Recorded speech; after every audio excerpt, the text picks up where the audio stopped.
Muy bien, vamos tomando nuestros lugares, que tenemos nuestra siguiente exposición que se llama Conquistando sin espada. Nuestro expositor es el padre Armando González Escoto. Nació en Guadalajara, Jalisco.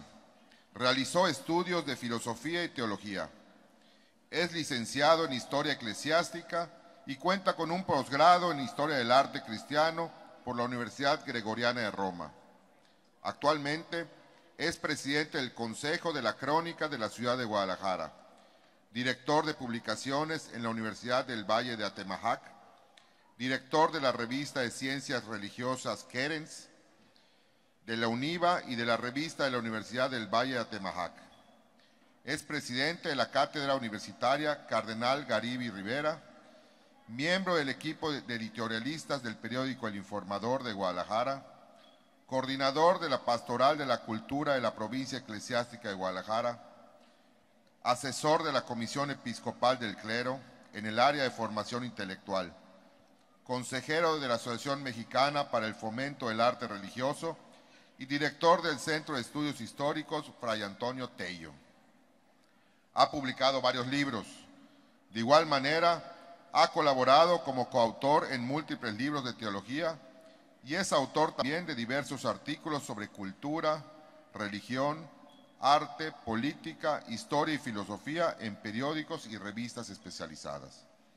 Ha sido profesor de Historia Eclesiástica, Historia de México, Arte Sacro, Teología, Cultura Occidental y Filosofía Contemporánea. Vamos a recibir con un fuerte y cariñoso aplauso al Padre Armando.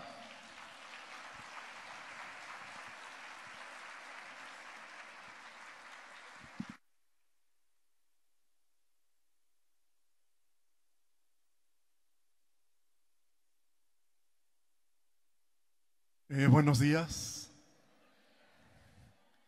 Quiero comunicarles primeramente una anécdota personal.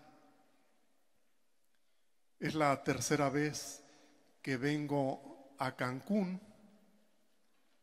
y es la tercera vez que vengo solamente a trabajar. Aunque cuando uno dice que va a Cancún a un congreso, los demás se arrastran de la risa. Dicen, pues ¿cuál? ¿En Cancún? Bueno, les mandaré luego una foto para que sí me crean. Me da mucho gusto estar con ustedes en este 23 encuentro mariano y trataré de exponer un tema que tiene que ver con un ya inminente centenario, el 5º centenario del comienzo de la evangelización en nuestro territorio, que hoy se llama México. Como ustedes habrán tenido oportunidad ya de enterarse, el 3 de mayo de 1519 llegaron los primeros exploradores europeos y tocaron tierra en la isla de Cozumel. Y ahí, en Cozumel, se celebró por primera vez en esta amplia región la Eucaristía. En 2 años se estarán cumpliendo 500 años de la primera misa que tuvo lugar en México y que fue en Cozumel. Este hecho histórico de 5 siglos nos invita a que consideremos una serie de elementos que nos puedan ayudar a reflexionar sobre estas realidades. Tenemos que pensar, en primer lugar, espero no marearlos, ando buscando la diapositiva que corresponde. Donde vean Cozumel me avisan. Ya ve, ahí está. Bueno.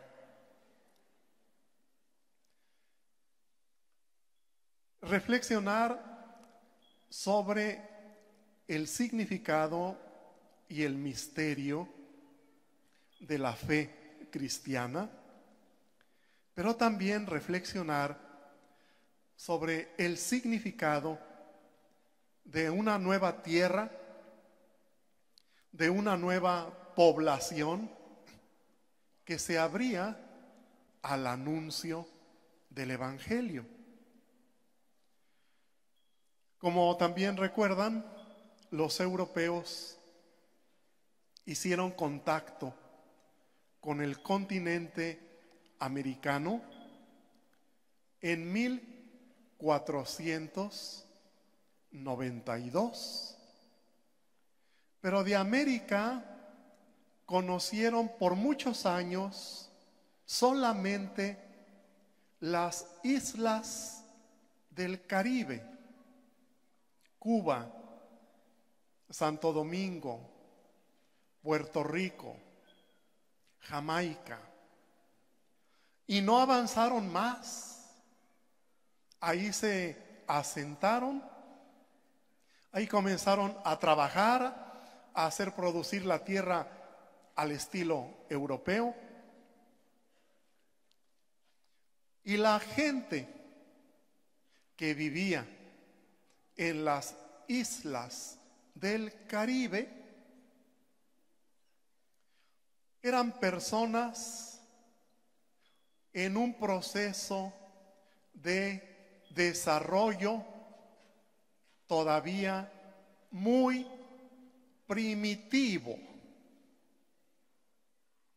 ¿Qué significa un desarrollo todavía muy primitivo con relación a Europa? En primer lugar, dirán los exploradores, esta gente que vivía en las islas del Caribe no usaba ropa. En cierto modo es explicable por el calor que hace, pero no usaban ropa. Con trabajo traían algún adorno sobre la cabeza, plumas, pero no usaban ropa.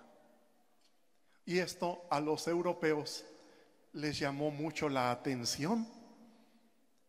Son seres humanos que no aprovechan el buen fin, se ahorran ese tipo de gastos. Esta sociedad del Caribe vivía en chozas de carrizo, de palma, de tierra. No habían desarrollado grandes ciudades, no tenían armas que fueran respetables. Cristóbal Colón llega a decir que son personas tan sorprendidas por lo que traen los europeos que cuando ven una espada pasan el dedo por el filo a ver qué ocurre. Ya se imaginarán lo que ocurre. Estaban sorprendidos por estas novedades que ellos todavía no habían logrado desarrollar. Pero hay otro dato también bastante comprobado. Eran personas que comían carne humana. No sé a qué sepa la carne humana, ni quiero saber. Pero parece que a ellos les gustaba mucho. No estoy aconsejando nada. Pero les gustaba comer carne humana. Y era tan común entre los habitantes de las islas el comer carne humana que los europeos le pusieron el nombre de Caribe. Caribe significa donde se come carne humana. Afortunadamente nadie sabe y dice, ay, qué tan bonito el Caribe. Sí. Pero básicamente es una palabra latina. Caro es carne en latín. E ivo, comer. Comen carne humana. Por lo tanto, los europeos por muchos años, digamos por 24 años, la única imagen que tuvieron de los habitantes de América era la imagen de los habitantes de las islas Caribe, de una cultura muy primitiva, que no habían construido ciudades, que vivían en chozas de carrizo, que andaban desnudos y que comían carne humana. Esa era la realidad. Sin embargo, los españoles siguieron explorando y en enero de 1517, es decir, ya se cumplieron 500 años, los europeos llegan más allá de las islas y tienen contacto con Yucatán y Tabasco. Incluso llegan hasta el Pánuco, costeando arriba de lo que hoy se llama Veracruz. Y les llama poderosamente la atención descubrir que en este territorio había gente muy distinta a la de las islas Caribe. Era gente que se vestía, que construía con piedra edificios elevados, que tenía ejércitos, que usaban armaduras de caucho muy fuertes y resistentes, que tenían una civilización de las que no habían visto desde 1492, en que habían llegado a las islas Caribe. Los europeos no sabían que estaban tomando contacto con la civilización más importante, más desarrollada, más sofisticada de América. Es decir, la civilización maya. Como recordarán por lo que estudiaron en su momento, en el continente americano se desarrollaron diversas civilizaciones. Los quechuas en Perú, los teotihuacanos en el altiplano de México, los olmecas en la zona de Tabasco y de Campeche. De todas esas civilizaciones indígenas, la más importante, la más desarrollada, la más célebre fue la civilización maya. Desarrollo científico, arquitectónico, literario, cultural y un dato que los pone por encima de cualquier otro grupo indígena en América. Solamente los mayas en América habían inventado una escritura alfabética. Eso no había ocurrido ni con los teotihuacanos, ni con los aztecas, ni con los olmecas, ni con los quechuas. Es el único idioma americano que había llegado a desarrollar un alfabeto. 1517, 1518, 1519.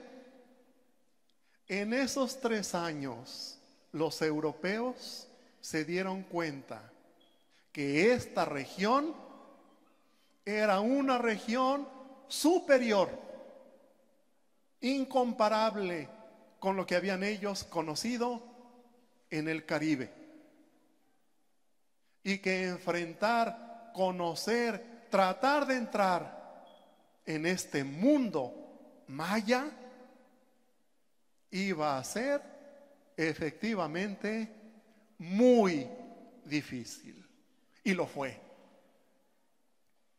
Porque los habitantes del territorio maya, es decir, Guatemala, Belice, Honduras, Yucatán, Chiapas, parte de Tabasco, ese territorio maya era un territorio de enorme desarrollo cultural.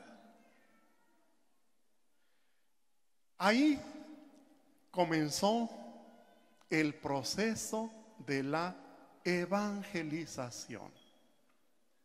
Y de veras es un honor para mí estar en el territorio maya, estar en la península de Yucatán, en este estado de Quintana Roo, donde este pueblo del cual muchos de ustedes son descendientes, hizo grandes proezas en el campo de la tecnología, de la astronomía, de la ciencia, de la cultura. A todo ese pueblo maya que sigue vivo en ustedes, yo les pido que ahora le demos un aplauso.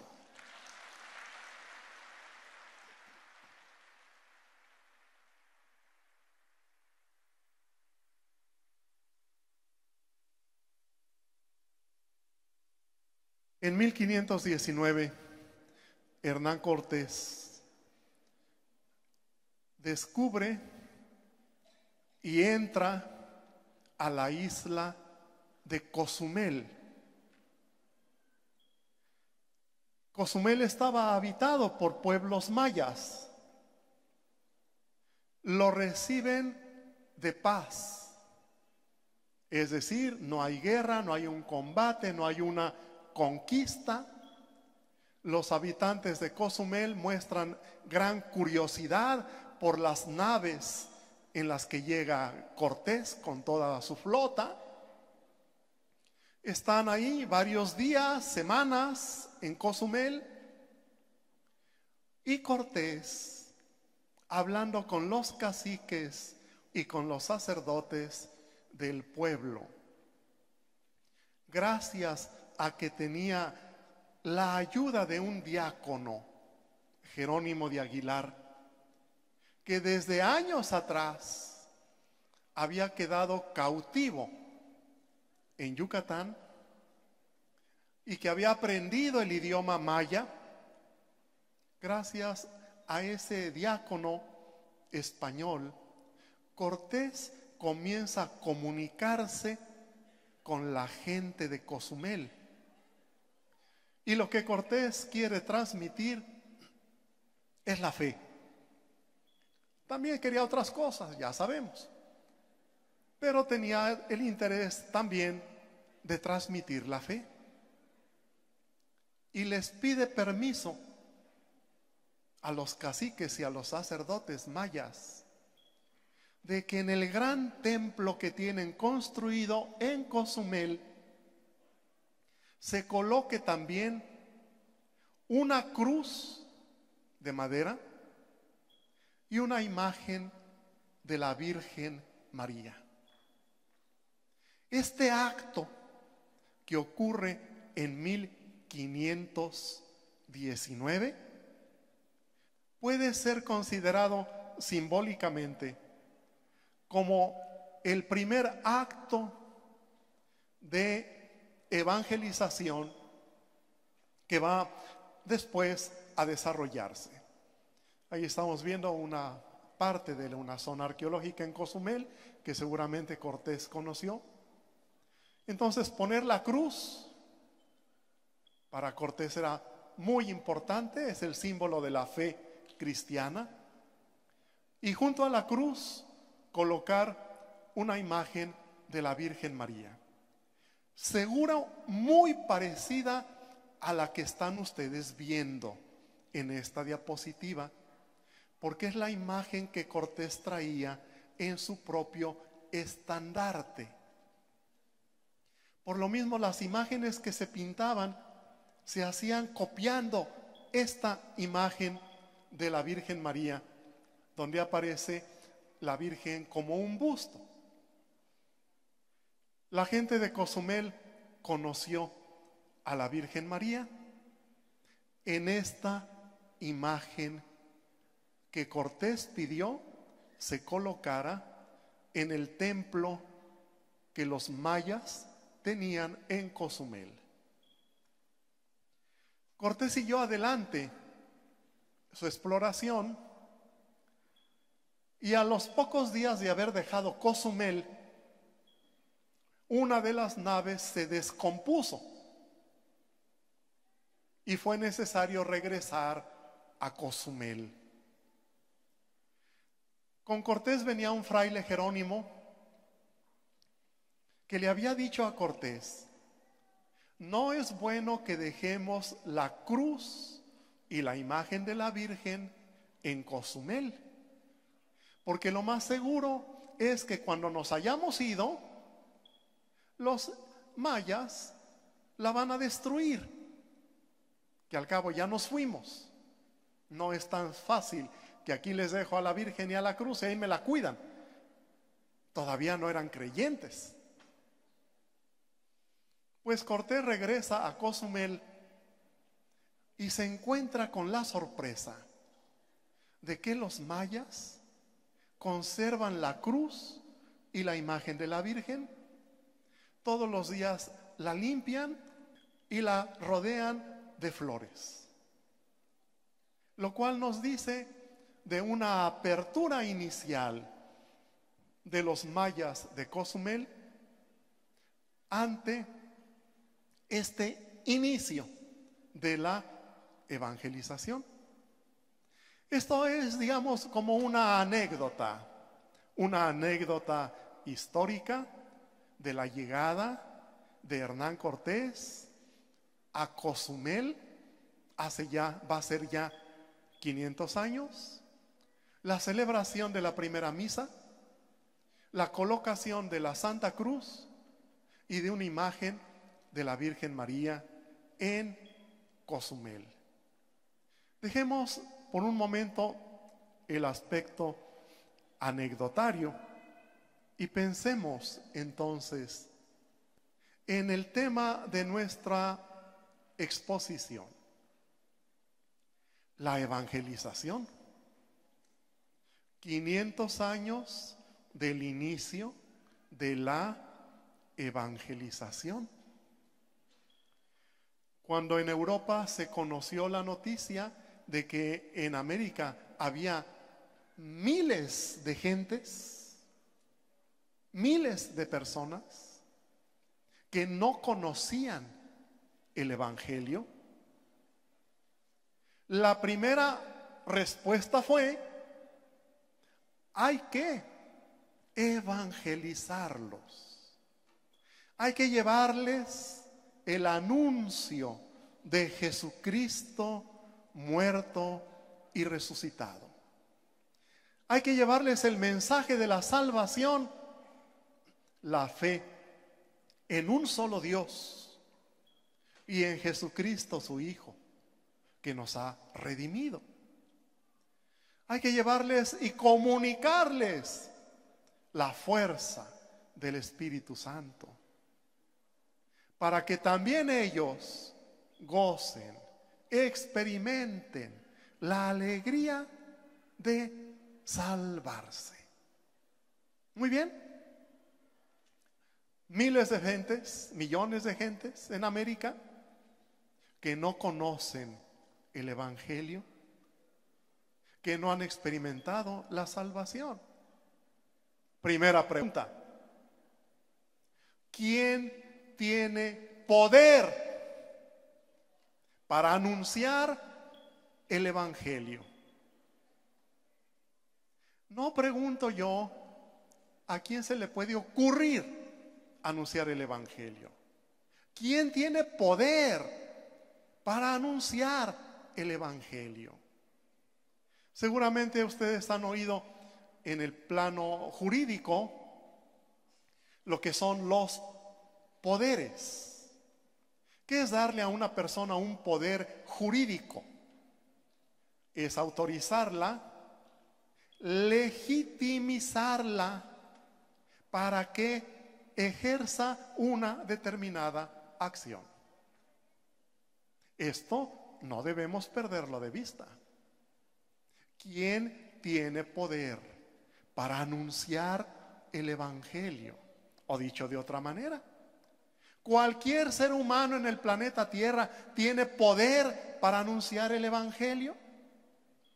Si cualquier persona se encuentra por ahí una Biblia, dice: ay, qué bonito, dice, yo también voy a ir a anunciar la Biblia. ¿Es así? Tenemos que acudir al propio Evangelio y descubrir ahí a quién Jesús le dio poder para anunciar el Evangelio. Y el Evangelio nos dice que ese poder Jesús lo dio solamente a los apóstoles. A los apóstoles. Y ahora yo les pregunto, bueno, es una pregunta un poco ociosa. Ustedes rezan el credo, ¿no? Se lo saben, ¿verdad? Qué bueno. Al final, el credo dice que la iglesia es una, santa y apostólica. Es decir, nace de la acción de los apóstoles, a quienes Jesús dio poder para anunciar el Evangelio. ¿Voy bien o no?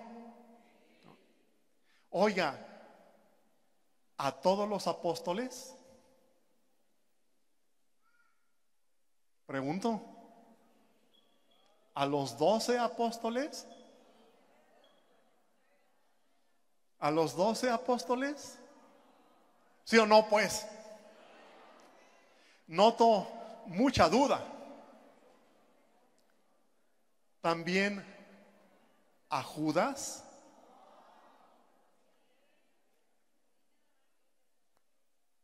¿sí o no? Pues qué bueno que hay controversia. Fíjense bien, el Señor Jesús dio poder de anunciar el Evangelio a todos los apóstoles, incluido Judas.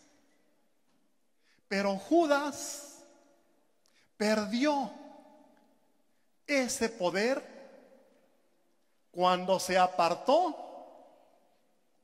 de Cristo, de la comunidad apostólica, y acabó ahorcándose. ¿Sí? Así fue. Oiga, es que Judas traicionó a Jesús. ¿Y Pedro? También. Pero ¿cuál fue la diferencia?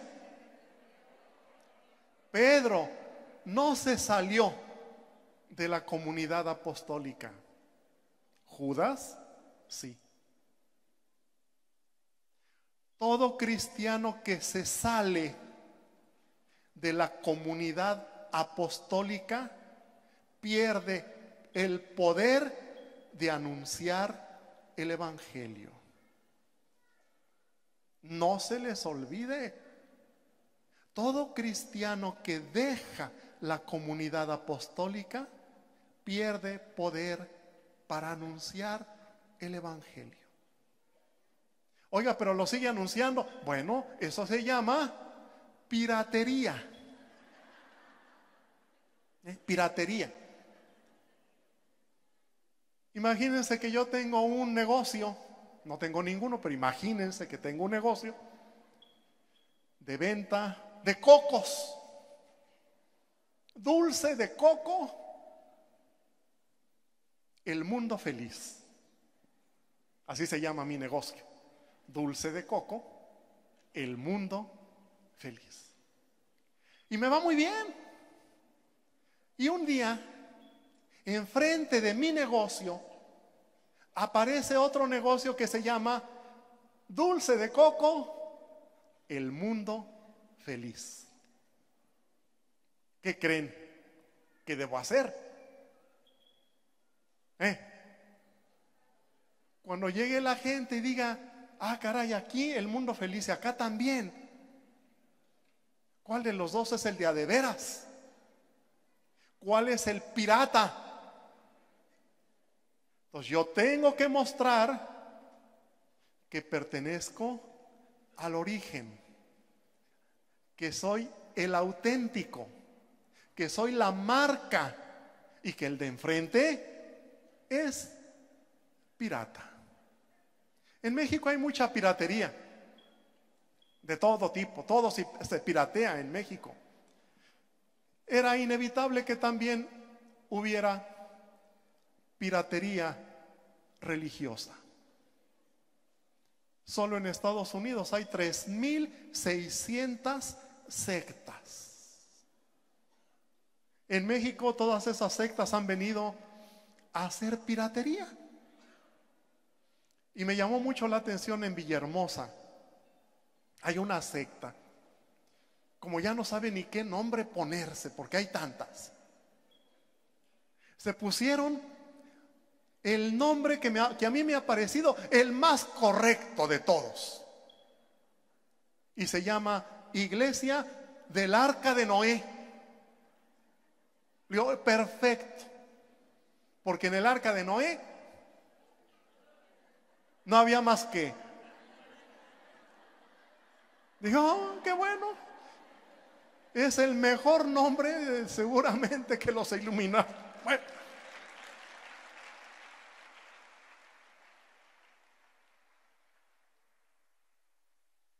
Para evangelizar se necesita la potestad de Cristo. Y Cristo dio esa potestad a los apóstoles, que la transmitieron a sus sucesores a lo largo de los siglos. Por lo tanto, el evangelio que se anunció en nuestra tierra no fue un evangelio pirata, fue el evangelio original, auténtico, legítimo, íntegro, tal y como Jesús lo anunció y tal y como bajo la guía del Espíritu Santo ese evangelio ha perdurado a lo largo de los siglos. Esto es un tema fundamental. Vamos a cumplir 500 años de formar parte de la auténtica comunidad apostólica fundada por Jesucristo. Para que nosotros pudiéramos integrarnos a esa comunidad, se necesitó de hacer esfuerzos extraordinarios. Y este es el otro punto que yo quiero tratar. Imagínense ustedes a un misionero del siglo XVI, A México llegaron primeramente los franciscanos, después llegaron los dominicos y luego los padres agustinos. En Europa, los provinciales de la orden franciscana iban a los conventos. ¿Quién se apunta para ir de misionero a América? Y había quienes lo hacían, se apuntaban. Y cuando iban ya a embarcarse, les venía una cuestión fundamental. Vamos a ir a anunciar el Evangelio. ¿En qué idioma? ¿Los indígenas de América hablarán latín? No, yo creo que no. ¿Y qué tal que entiendan griego? Y se venían estudiando griego en el trayecto. ¿Y qué tal que no hablen griego sino árabe? Pues vamos dándole una pasadita al árabe. ¿Qué tal que sí? Llegaban a nuestro territorio, les hablaban en español, en latín, en griego, en árabe. ¿Y qué creen que hacían los indígenas? Les daba mucha risa oír lo que decían porque no entendían nada. Se arrastraban de la risa. ¿Y estos cuates qué traen? Conclusión: para evangelizar se necesita hablar el idioma de la gente. A ver si dije bien. ¿Me di a entender? ¿Cómo queremos evangelizar a los jóvenes si no hablamos el idioma de los jóvenes? Hoy. ¿Cómo queremos evangelizar a los niños si ya no hablamos el lenguaje de los niños? Gran problema. En el siglo XVI, ¿cómo evangelizar a los mayas si no hablamos maya? Pronto los misioneros se dieron cuenta de que en este territorio que hoy se llama México se hablaban más de 80 idiomas distintos con sus respectivos dialectos. De manera que todo misionero que llegaba a América debía dedicar sus primeros años a aprender el idioma de la gente. Y cuando ya medio habían aprendido, los mandaban a otro pueblo. ¿Y qué creen? Hablaban otro idioma. Y había que volver a aprender. Fue sumamente difícil. No piensen ustedes que llegaban los misioneros. Oiga, ¿y dónde está aquí la escuela de lenguas extranjeras? No hay. Oiga, ¿y dónde está el vocabulario maya español? No hay. ¿Algún video? ¿Un translator? No había nada. Debieron aprender las lenguas indígenas a partir de cero. Y en Yucatán había alfabeto, pero nada más en Yucatán, en el mundo maya. Fuera de ahí, ni alfabeto, ni escritura, ni nada. ¿Cómo aprender un idioma en esas circunstancias? Gran problema. Los misioneros que llegaron a esta tierra, además, habían prometido andar siempre a pie y descalzos. Oiga, ¿cómo que a pie y descalzos? Sí, a pie y descalzos. cuando le dicen a Carlos V, el emperador, de las enormes distancias que hay en América, de lo accidentado del terreno, de la ausencia de caminos. Piensa Carlos V en los frailes misioneros que caminan a pie y descalzos. Y Carlos V les propone a los franciscanos el privilegio de poder usar cabalgadura en América y usar calzado. Y los franciscanos le responden al emperador: no nos corrompa. El trabajo que hemos de hacer lo haremos a pie y descalzos. Como veo que ustedes no logran como captar lo que eso significa, les voy a proponer una técnica. Un día que tengan tiempo, váyanse caminando a Chetumal, pero descalzos.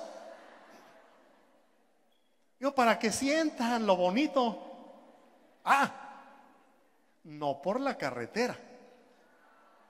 No, qué chiste. A campo traviesa.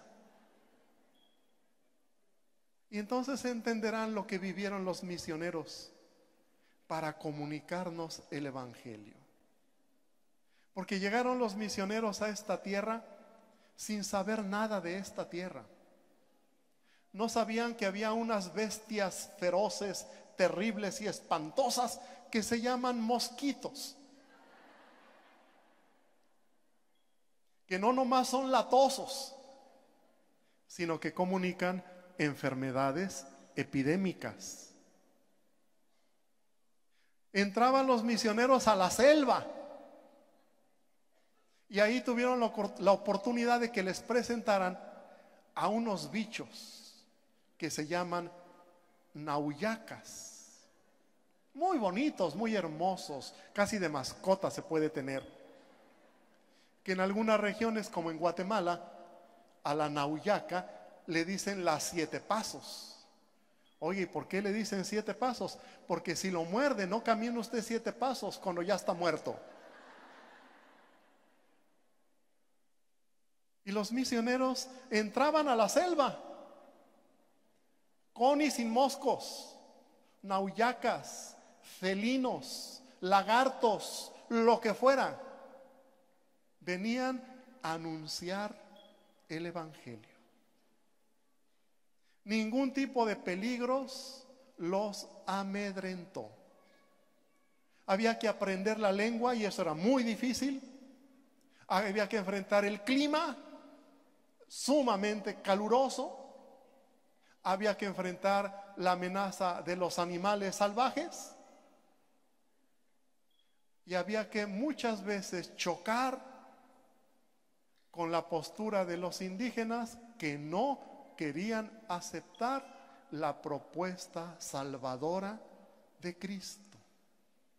Y a los que había que insistirles una y otra vez, por todos los medios, por todos los caminos, para que abrieran la mente y el corazón.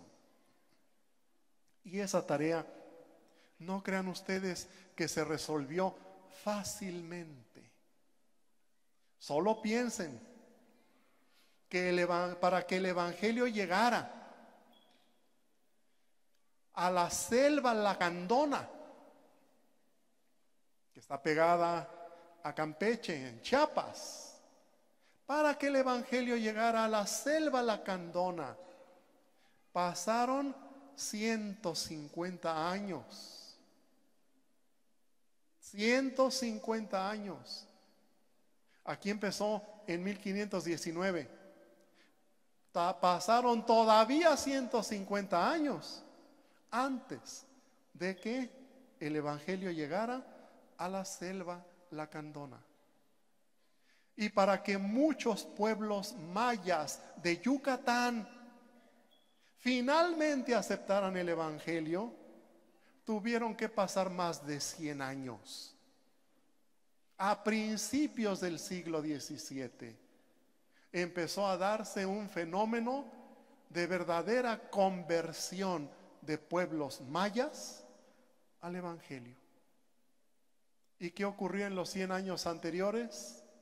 Penitencia, oración, defensa de los indígenas, solidaridad con ellos, estar cerca de ellos, vivir en sus aldeas, comer lo que ellos comían, vivir como ellos vivían, hacerse uno con ellos, para que en el ejercicio de la caridad, en la defensa de la justicia, de los derechos indígenas, los indígenas valoraran lo que significa el Evangelio.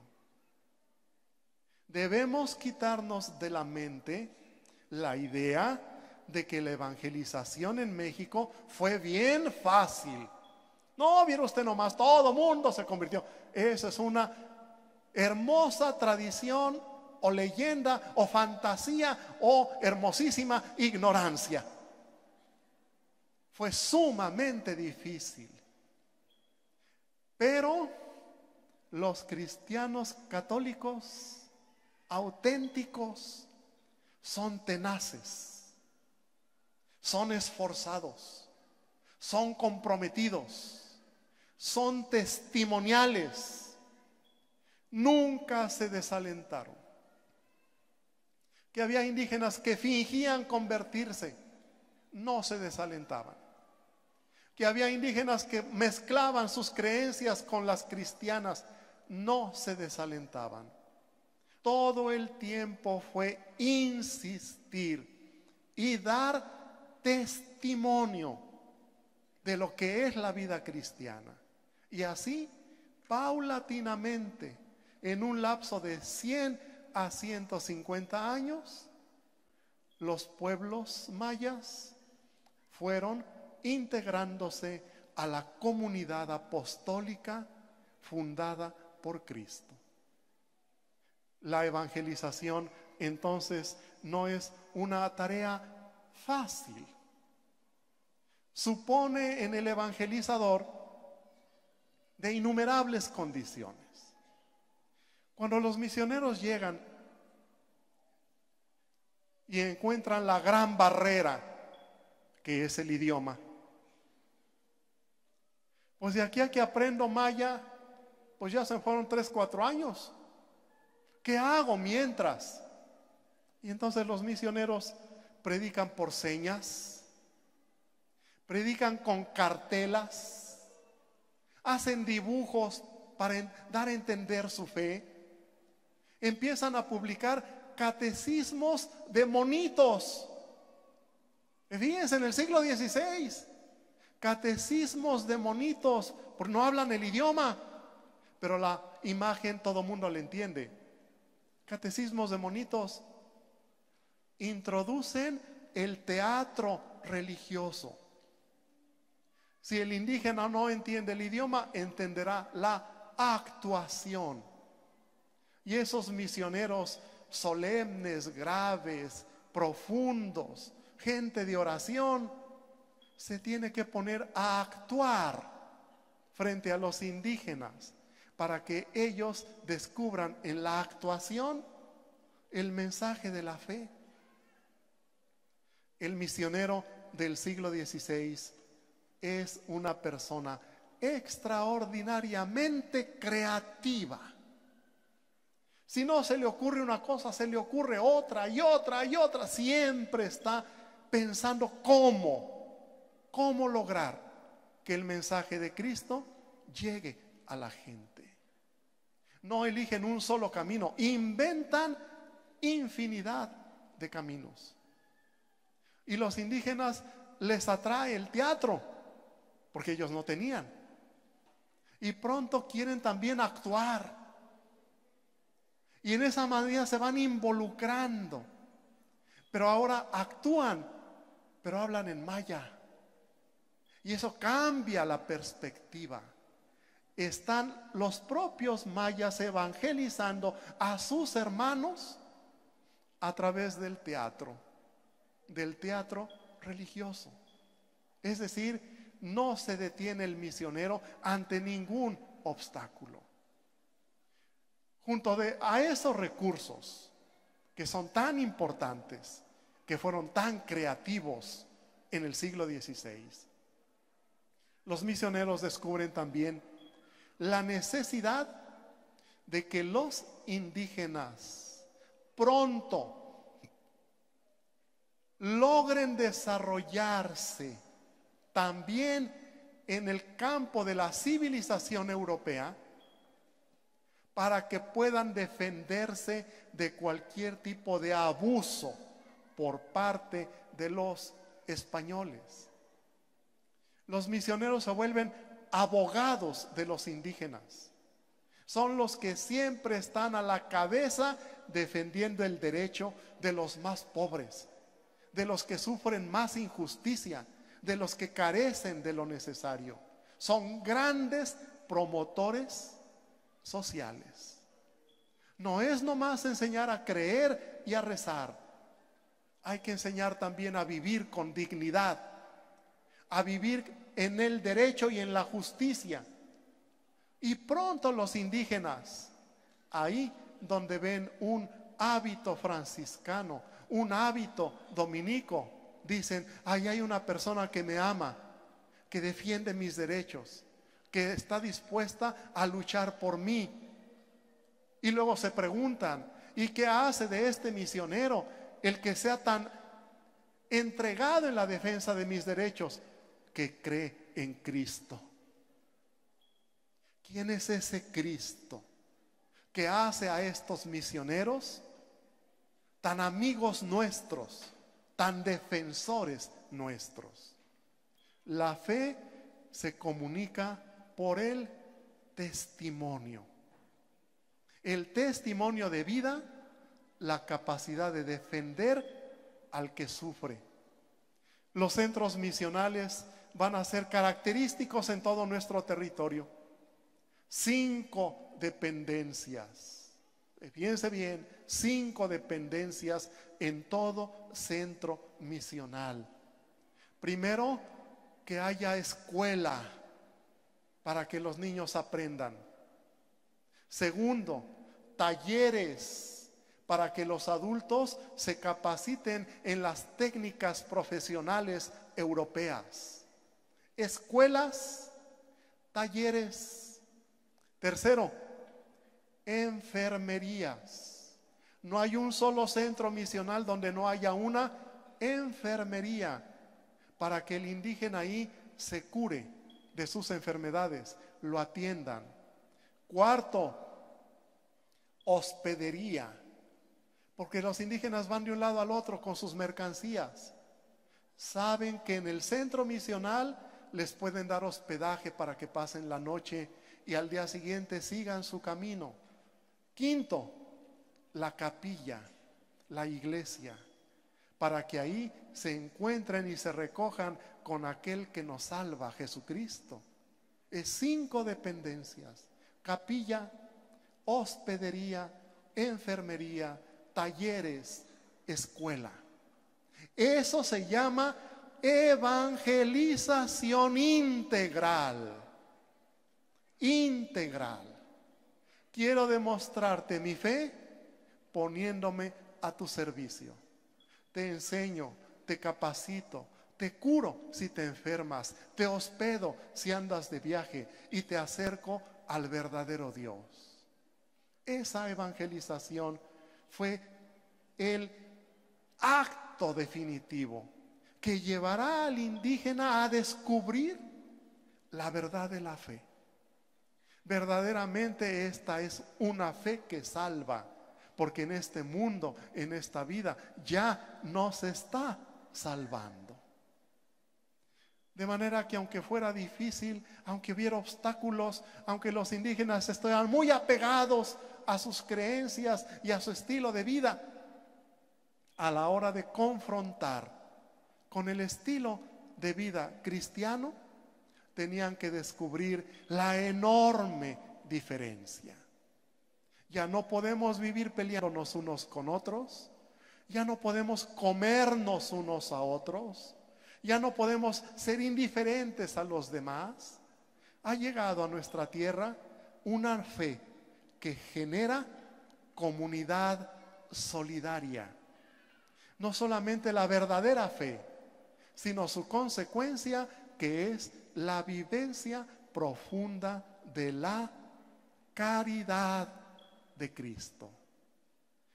Los misioneros entonces a lo largo del siglo XVI van a desarrollar una presencia evangelizadora que es también una presencia salvífica. Salvífica no solo porque me da garantía de ir al cielo, salvífica porque me da la experiencia de salvarme también aquí en la tierra. ¿Qué anuncian entonces los evangelios? Lo que anuncian los misioneros: que Jesucristo es camino, verdad y vida, y que lo debe ser en cada circunstancia, en cada situación, y que todo indígena que se bautiza, dado que está estrictamente prohibido bautizar contra la voluntad del indígena, estrictamente prohibido, se bautiza el que quiere, a nadie se le puede obligar. Eso lo prohíben desde el principio, tanto la iglesia como la monarquía. Ningún indígena puede ser obligado a bautizarse. Pero si se bautiza libremente, entra a formar parte de la gran familia de Dios. Ahora bien, estamos nosotros en un encuentro que con toda justicia y razón se llama un encuentro mariano. Y uno tiene que preguntarse también, y en todo este proceso evangelizador, ¿qué lugar, qué sitio ha ocupado la Virgen María? Y tenemos que recordar otra vez el Evangelio. Recordarán ustedes, porque todos tienen cara de leer el Evangelio y meditarlo. Recordarán ustedes que cuando Jesús fue crucificado, como lo narra San Juan, junto a la cruz estaban dos personas: Juan y María. Juan, el apóstol, y la Virgen María. Y Jesús crucificado, mirando a Juan, le dice: hijo, he ahí a tu madre. Y a la Virgen le dice: mujer, he ahí a tu hijo. ¿Voy bien? ¿Y qué dice después el Evangelio? A ver, nadie saldrá de aquí si no contesta. Iba bien, ¿verdad? Jesús le dice a Juan: he ahí a tu madre. Y a la Virgen le dice: he ahí a tu hijo. ¿Y qué dice luego? Y desde aquella hora el discípulo se la llevó a su casa. ¿Comprendemos nosotros lo que eso significa? Significa nada más que Juan dijo: pues está bien, pues vente a vivir a mi casa. Pues ya Jesús me dijo. Así de sencillo, es una anécdota. El Señor en la cruz se le ocurre: ay, ¿y mi mamá quién la va a cuidar? Ajá, y aquí está Juan, pues te tocó. No, ¿verdad? Tiene que tener una enseñanza. ¿Cuál es la enseñanza? El auténtico discípulo es el que se lleva a la Virgen a su casa. La verdadera iglesia es ahí donde está la Virgen. No está la Virgen, no es la iglesia. No es la iglesia de Jesús. Porque el que cree en Jesús se lleva a María a vivir a su casa. Y el Evangelio es ahí de una claridad indiscutible. Eso quiere decir que todo discípulo auténtico siempre trae a la Virgen en la casa de su corazón, en la casa de su vida. Los misioneros que vinieron a América traían a la Virgen, la traían en su corazón, la invocaban, le pedían su intercesión, que les diera fuerza para enfrentar las dificultades tremendas de las misiones en esta tierra. Y la Virgen, que intercede siempre por nosotros, intercedía uno y otro día para que pudiéramos abrir la mente y el corazón al Evangelio. Nos han anunciado el Evangelio completo, el Evangelio íntegro, donde la Virgen María está siempre en la casa del discípulo. Es valioso entonces el discípulo porque acepta la voluntad de Cristo. Es valiosa la Virgen porque acepta ser madre nuestra y orar por nosotros y ser nuestro ejemplo. María presente en la evangelización desde esa fecha en que un soldado español puso en Cozumel una imagen de María. 1519. Primera vez en la isla de Cozumel en que se hace presente una imagen de la Virgen María. Y ustedes que son de esta tierra pueden decir con mucho orgullo que en esta tierra la Santísima Virgen María ha estado presente desde 1519. Y incluso hasta presumirles a los que vivimos más para arriba y decirnos, éjele, con nosotros llegó antes. Y estarán diciendo una verdad histórica. María acompañando el proceso de la evangelización para que nosotros efectivamente nos salvemos. Bueno, todo eso puede ser es una historia muy interesante, muy hermosa, con abundante contenido, pero uno también debe preguntarse, oiga, ¿y esta evangelización que cumple ya 500 años ha dado un resultado al 100%? ¿O qué tanto? Bueno, miren, la evangelización en el siglo XVI produjo que cientos de indígenas se convirtieran sinceramente al Evangelio. Y hago un paréntesis por si hubiera alguna duda. Indígena no es lo mismo que indio. Indígena es una palabra latina que significa originario del lugar. Por eso hay indígenas europeos y hay indígenas americanos.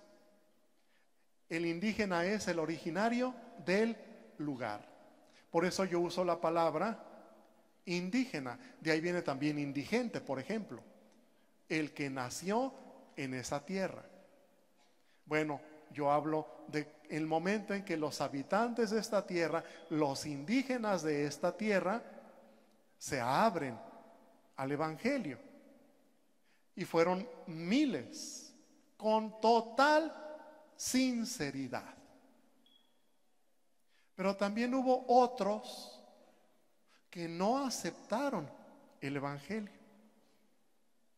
Todavía los hay. En México hay comunidades indígenas que todavía hoy, después de 5 siglos, no aceptan el Evangelio. Esta es su decisión. Hubo también indígenas que fingieron aceptar el Evangelio, como para estar en consonancia. Bueno, pues ay, dile que sí. Oye, ahí viene el misionero, te va a preguntar que si ya crees en Cristo, dile que sí. ¿Crees en Jesús? Sí, Señor. Ah, ya se fue, ya ves, dejó de dar lata. Bueno. Y también hubo indígenas que mezclaron su religión con la cristiana, a lo que se llama sincretismo. Todavía hoy hay personas sincretistas, es decir, que mezclan conceptos cristianos con conceptos paganos. Por lo tanto, si me preguntaran a mí cuáles son los resultados de esta evangelización que empezó en el siglo XVI, yo digo, hubo 4 tipos de resultados. Los que se convirtieron de corazón, los que fingieron convertirse, los que revolvieron las creencias y los que nunca se han convertido. 4 tipos de resultados que todavía hoy podemos ver. Gente que no acepta el Evangelio, gente que la revuelve. Yo he ido a San Juan Chamula y he ido también a Guatemala, donde efectivamente es una revoltura, donde ya no se sabe ni qué santo es la Virgen. Bueno, como sé que hay gente que no ha aceptado el Evangelio, y comunidades enteras que lo aceptaron y lo siguen viviendo hasta el día de hoy. Y eso sería un panorama histórico.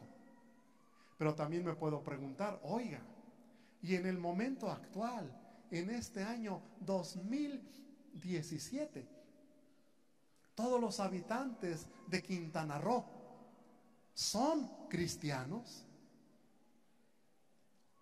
Y bueno, ahí podríamos decir lo mismo. Muchos sí,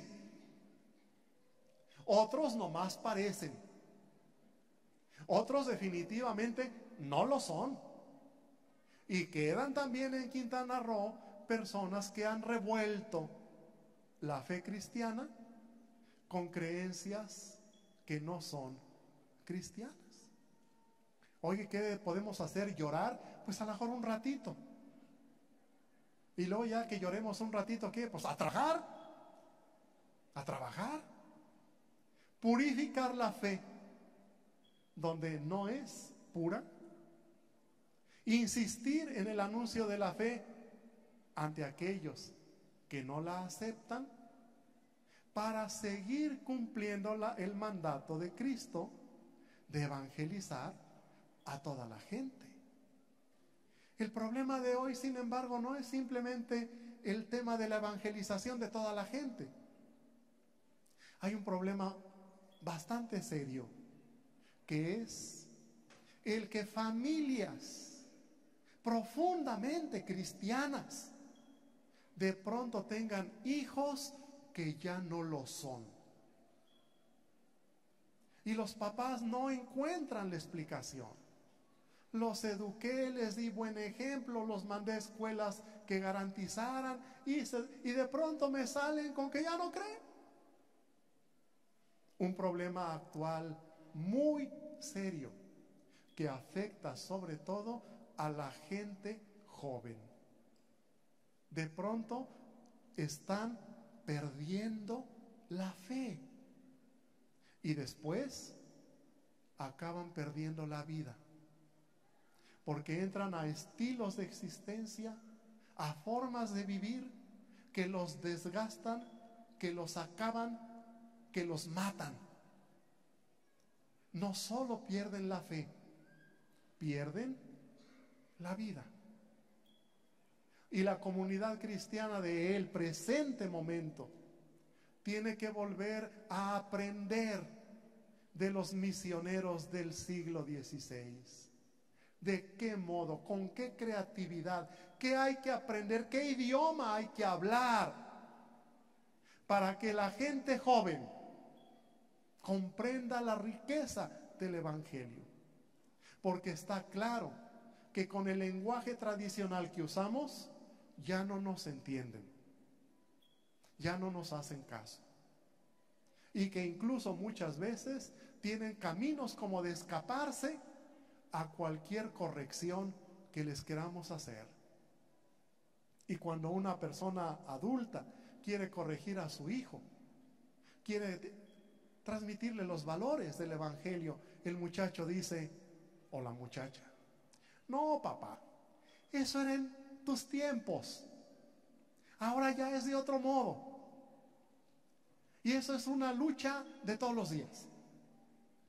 Y me voy a permitir, porque a lo mejor ustedes no me darían permiso, contarles una anécdota de una anciana a la que sus hijos se fueron a Estados Unidos, el hijo y la esposa, y le encargaron a la buena anciana a una adolescente de entre 15 y 16 años. Ya se imaginarán ustedes la que se armó. La adolescente, no, vivía feliz, hacía lo que le pegaba la gana. Se iba de antro y la viejita le decía, hija, vuelve temprano. Sí, abuelita. Y pues sí, volvía temprano, 4 o 5 de la mañana. Es muy temprano. Y llegaba ahí la viejita, hija, no vivas así. Ese modo en que estás viviendo no es bueno. Y la muchacha le decía, ay, abuelita, actualízate. Actualízate. Ya no se usa como allá en tu tiempo, en tu época, allá, así era. Ya no, actualízate. Y eso era todo el tiempo. Entre actualízate y corrígete. Hasta que un día la viejita se enojó y le dice a la muchacha, mira, hija, si se trata de actualizarse, actualízate tú. Porque eso que andas haciendo se ha usado siempre, no más que tú ni cobras. ¿Ah? ¿Sí que? Actualízate. Bueno, vamos viendo qué se entiende por actualizarse. ¿Ya? Es que eso que tú haces es actual. No, hombre, es el oficio más antiguo del mundo, pero tú ni cobras. No nos dejemos sorprender. Hay cosas que son de moda y hay cosas que son permanentes.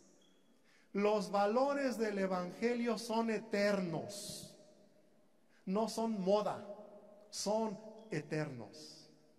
Quien los entiende y los vive se vuelve feliz, libre, se salva.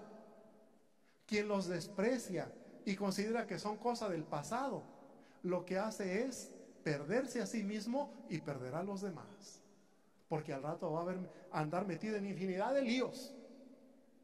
Pero se necesita tener creatividad, tener ingenio para poder dialogar con el hombre de hoy, con el joven de hoy, a fin de que no vea la religión como amenaza, sino como posibilidad, no como un yugo, sino al contrario, lo que verdaderamente le hace experimentar la libertad. La libertad en Cristo es la libertad mayor que puede haber. ¿Cómo enseñar al joven de hoy que a Dios no es alguien en que hay que simplemente creer, sino a alguien a quien hay que amar profundamente? Y en el amor a Dios descubra la razón por la cual hay que vivir y vivir en plenitud. Amigos, somos herederos de un proceso de evangelización que comenzó ya casi hace 500 años.